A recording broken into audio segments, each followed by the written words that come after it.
Fala galera, muito bom dia, bom domingo para vocês. Que privilégio, pessoal, que honra estar aqui com vocês falando nessa manhã. E é um privilégio, gente, de verdade eu me sinto muito privilegiado em falar com vocês. Pessoal, nós estamos na nossa série Atos de Transformação. Nós, domingo passado, vimos sobre atos de transformação que nos levam do medo à coragem. Agora, nesse domingo, nós veremos atos de transformação que nos levarão do preconceito ao acolhimento. Nós vivemos numa sociedade que se declara e prega que somos uma sociedade livre, que tudo é permitido, a coexistência ela é incentivada e incitada, você tem que respeitar todo mundo. E não que isso seja errado respeitar as pessoas, mas parece que qualquer fator que nós discordamos de alguém, nós nos tornamos inimigos dessas pessoas. É uma sociedade onde tudo é imposto sobre nós como aceitável, como concordável com isso. E nós sabemos que não é assim. Nós, como cristãos, temos uma regra de fé e prática, que é a palavra de Deus. E qualquer coisa que vá contra isso, nós seremos contrários a tais ações. Porém, o mundo, a sociedade, ela quer engolir isso. Ela quer nos empurrar um conceito de que nós devemos aceitar tudo e qualquer coisa a tudo e qualquer preço. Hoje, nós, quando acessamos as nossas redes sociais, nós vemos as pessoas totalmente polarizadas na política, na economia, em gostos, em opções sexuais, em opções religiosas. É tudo muito... parece um clima de guerra, parece um clima hostil, onde um vai enfrentar o outro. Porém, não funciona desse jeito. Esse discurso que essa sociedade diz, esse discurso que ela tem, ele é falido, porque a própria sociedade, ao mesmo tempo que ela declara que nós somos livres e podemos fazer e agir de qualquer forma, da forma como nós bem entendermos, essa própria sociedade ela impõe um monte de regras, as quais, quando nós não a cumprimos, essa própria sociedade nos massacra, nos condena, nos julga. Então, esse discurso é falacioso. E eu quero perguntar para vocês duas coisas. Eu gostaria que você pensasse, refletisse. Se você quiser, depois manda um WhatsApp, a gente conversa. Mas eu gostaria que você refletisse sobre duas coisas. Primeiro, por que tanta manifestação de ódio, violência e preconceito dentro de uma sociedade que se diz livre, que se diz a sociedade do amor? Por que as pessoas dizem e pregam tanto a tolerância, e essas pessoas que pregam a tolerância, na maioria das vezes, são as pessoas que são preconceituosas, que são violentas, que odeiam outras pessoas? É muito contraditório, né? Porém, a gente vê isso de maneira muito comum. O segundo aspecto é um pouco mais pessoal. Eu gostaria que você pensasse se você já presenciou uma atitude de violência, de racismo ou preconceito com alguém. E se você presenciou, qual foi a sua atitude? Você teve a atitude que você deveria ter tido ou você tomou uma decisão e agiu de uma maneira a qual depois você se arrependeu? Nós precisamos refletir sobre isso, porque quando nós vivemos num ambiente completamente destrutivo, porque esse ambiente ele prega essa liberdade, mas ele não faz isso, porque essa liberdade é uma mentira, nós precisamos ser corrigidos pela palavra de Deus. A correção da rota a qual nós estamos trilhando, quem faz isso é a palavra de Deus. Uma das marcas mais impressionantes, mais profundas de uma igreja contagiante, de uma igreja bíblica, de uma igreja que é plena da presença do Espírito Santo, é o acolhimento. O acolhimento, sem sombra de dúvidas, é algo fundamental na vida da igreja. Porém, as pessoas elas erram muito ao tentar vivenciar um acolhimento da qual Jesus não ensinou. O acolhimento bíblico, por exemplo, é como em Atos 4:32. Ninguém considerava unicamente uma coisa sua, coisa alguma, mas compartilhava tudo que tinha. Em Atos capítulo 2, verso 47 diz: louvando a Deus e tendo a simpatia de todo o povo. Perceba que todo mundo, todas as pessoas, cristãs ou não cristãs, elas tinham simpatia pelos apóstolos, pelas pessoas que tinham esse acolhimento para com os de fora. Os apóstolos aqui, eles estavam cuidando da igreja, das pessoas de dentro da igreja, mas eles nunca deixaram de acolher as pessoas de fora.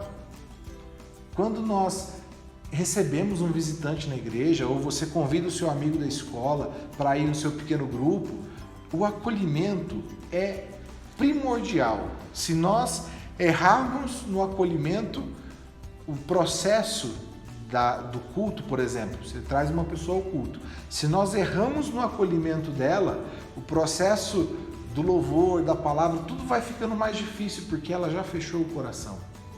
Um grande erro que as pessoas cometem ao tentar evangelizar alguém é tentar ganhar a mente antes do coração. Nós devemos conquistar o coração das pessoas, para então trazê-las para próximas de nós, então apresentar Jesus a ela, de maneira clara, de maneira teológica, para então, sim, trabalharmos para que ela entenda de fato quem Deus é, não só no seu sentimento, mas na sua experiência pessoal, na sua vivência cotidiana. Por isso nós devemos entender que é extremamente importante o acolhimento. Eu gostaria de deixar um dever de casa para vocês. Leiam Atos, capítulo 8, verso de 4 a 40. Ali você vai ver a história de Filipe. Filipe está pregando em vários lugares, acontecem várias situações, e dentro dessas situações, eu creio que ao final dessa aula você vai ler capítulo 8, verso 4 a 40, e eu quero propor 3 reflexões, que você faça essas 3 reflexões. Primeira, quem são as pessoas que são impactadas pela mensagem do Evangelho? Segundo, os impactados pela pregação do Evangelho entrariam hoje na nossa comunidade? Terceiro, existe uma barreira cultural e social que nós devemos romper? Que esse texto nos ajude a pensar sobre isso, sobre essa maneira como nós devemos agir, não preconceituosamente, mas de uma forma de acolhimento, uma forma que nós acolhemos as pessoas. E eu gostaria de trazer 3 ensinamentos muito profundos sobre essa questão da transformação. Quando nós temos atos de transformação, nós saímos do preconceito ao acolhimento. E isso nos ensina 3 grandes verdades. A primeira é que o Evangelho não faz distinção. Ele não leva em consideração os nossos pré-conceitos. O Evangelho, ele não leva em consideração isso. Se você olhar Atos, no capítulo 8, não só a partir do verso 4, mas do 1, você vai perceber que ali em Jerusalém está acontecendo uma perseguição. E que todas as pessoas, todos os judeus, menos os apóstolos, eles foram dispersos. Então, Filipe vai até Samaria para pregar o Evangelho. Quando acontece alguma coisa a qual nós não esperamos, às vezes a gente fica confuso ou fica temeroso, mas nós devemos entender que é a ação do Senhor, é o Senhor estendendo a sua graça irresistível e maravilhosa sobre a vida das pessoas às quais Ele quer alcançar. Até porque a gente não deve fazer distinção das pessoas, porque nós não sabemos quais o Senhor escolheu para viver com Ele. Então, nós devemos anunciar o Evangelho a todas as pessoas. Olhe Atos 8, de 5 a 7. Indo Filipe para a cidade de Samaria, ali lhes anunciava o Cristo. Quando a multidão ouviu Filipe e viu os sinais miraculosos que ele realizava, deu unânime atenção ao que dizia. Os espíritos imundos saíam de muitos, dando gritos, e muitos paralíticos e mancos foram curados. Assim houve grande alegria naquela cidade. Os judeus olhavam para os samaritanos de uma maneira muito ruim, eles achavam que eles eram melhores do que os samaritanos. Eles tinham preconceitos contra os samaritanos. Eu e você, será que nós temos preconceitos contra pessoas que declaram uma fé diferente da nossa? Ou pessoas que têm opção sexual das quais nós divergimos? Será que nós temos preconceitos com pessoas que têm um tom de pele diferente do nosso? Será que é esse tipo de cristianismo medíocre que nós vamos viver?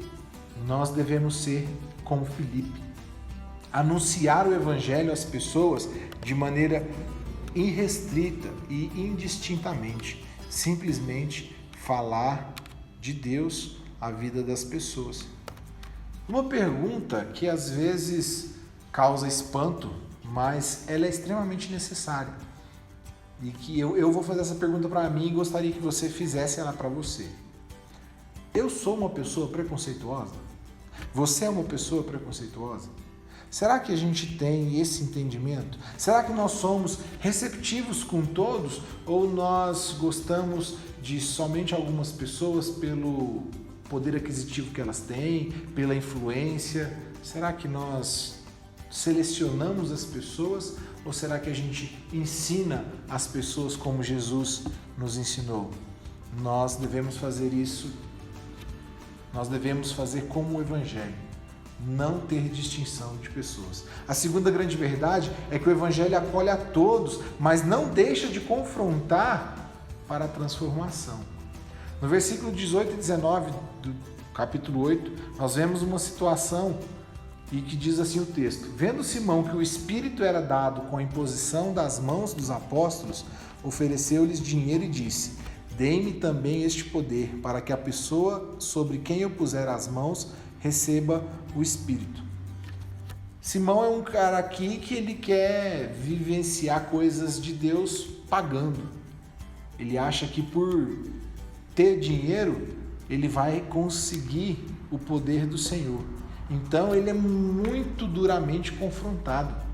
Porque Pedro respondeu: pereça com você o seu dinheiro. Você pensa que pode comprar o dom de Deus com dinheiro? Você não tem parte nem direito algum nesse ministério, porque o seu coração não é reto diante de Deus. Nós vemos que muitas pessoas elas vivem com preconceitos e a gente tem medo às vezes de confrontar. A gente tem que entender que o Evangelho ele acolhe a todos, de todos os tipos, de todas as raças. O Evangelho ele abraça as pessoas. Agora, não é porque ele abraça que ele aceita que a pessoa viva do jeito que ela quer ou conforme ela está. Não, o Evangelho confronta, o Evangelho está aí para transformar as nossas vidas. Nós estamos falando de atos de transformação. Pedro não fez conta do dinheiro nem da influência desse cara aqui, do Simão. Porém, nós devemos fazer a mesma coisa. Nós devemos ser radicais. Confrontar as pessoas significa que não significa que nós as odiamos, pelo contrário, significa que nós amamos tanto elas que nós queremos uma transformação de vida nelas. Então, não seja preconceituoso, não haja com preconceito, mas com acolhimento. Entenda que quem transforma é o Espírito Santo, o nosso papel é simplesmente anunciar o Evangelho. E a terceira grande verdade é que o Evangelho não mede esforços para o acolhimento. Veja em Atos 8, 29 e 30. E o Espírito afirmou a Filipe: aproxime-se da carruagem e acompanhe. Então Filipe correu para a carruagem e ouviu o homem lendo o profeta Isaías e lhe perguntou: o Senhor entende o que está lendo? Filipe, nessa passagem, que é a parte mais conhecida do texto, Filipe ele encontra um eunuco que está em viagem. E ele está lendo a Bíblia, naquela época, para aquele povo era só o Antigo Testamento. Então ele está lendo o profeta Isaías. Então Filipe vai, você entendeu aí, você está entendendo? E ele fala: não, eu não entendo, ninguém me explica. Eu não consigo entender, como que eu vou entender se ninguém me explica? E é aí que o acolhimento entra. Irmãos, nós precisamos ser acolhedores. A gente precisa entender que o acolhimento é sensacional, ele é transformador. Quando você recebe seu amigo com carinho, com atenção, você vai ganhar o coração dele. Essa parte é a que mais me chama a atenção. E o que mais me chama a atenção é a obediência de Filipe para a voz do Senhor. Filipe, ele não mede esforços para obedecer o Senhor, ele não mede esforços para receber esse eunuco, para ensinar esse cara. Ele senta, ele explica, ele tem paciência. E é dessa forma que nós devemos agir, nós devemos ensinar. E não só ensinar, nós devemos inspirar pessoas.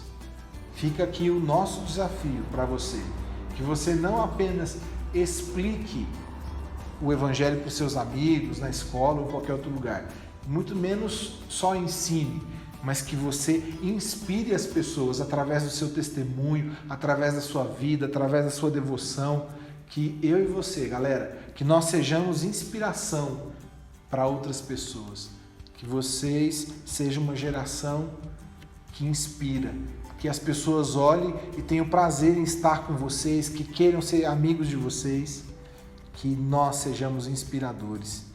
E eu gostaria de terminar propondo um desafio, que diante disso que a gente está falando aqui, eu gostaria que você pensasse em 3 simples ações, não precisa elaborar nada grandioso, mas elabore 3 ações que você acha que você pode, que você mudando essas ações ou colocando em prática essas ações, nós como igreja e você como pessoa, acolherá melhor as pessoas. Como nós podemos implementar um acolhimento de amor na nossa jornada cristã. Faça isso e que nós possamos viver uma vida de acolhimento, onde as pessoas possam encontrar repouso, mas nesse repouso elas possam encontrar também a transformação, que é através da ação do Espírito Santo, que está sobre mim, que está sobre você, que esse Espírito Santo trabalhe, nos use para alcançar os nossos amigos. Amém? Vamos orar? Deus, em nome de Jesus, nós te agradecemos. Obrigado, Pai, por essa manhã. Que o Senhor nos conduza a uma vida de acolhimento aos nossos amigos, às pessoas que estão perdidas, aquelas que ainda não conhecem o Senhor. Deus, que o Senhor nos use como inspiração, Deus. Quantas pessoas elas se inspiram em jogadores, em bandas, em artistas.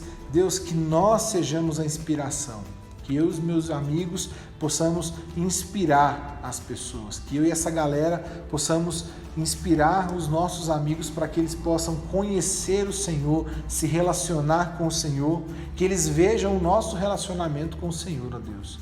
Que nós, os adolescentes aqui da Quinta, possamos ser influenciadores, ó Deus. Nós oramos agradecidos a Ti em nome de Jesus. Amém. Galera, Deus abençoe vocês. Bom domingo. Até!